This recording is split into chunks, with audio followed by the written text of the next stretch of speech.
Well, the moral underground is really composed of ordinary Americans, people whose work brings them to, I think, of almost the class crossroads. In some cases, it would be managers and businesses who would be, most businesses, low-wage workers have maybe 3 days sick leave, and that's just not enough. They're raising children who tend to have different illnesses and a disproportionate amount of health problems.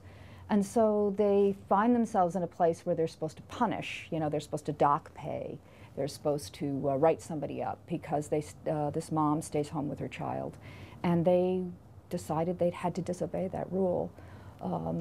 Some people even, particularly people working in the food industry, I met people who made the decision at the end of the week when there was some extra food or food that could be judged as maybe a little dated. They'd be sending people home who'd worked all week long handling food, and yet they weren't earning enough to feed their own children.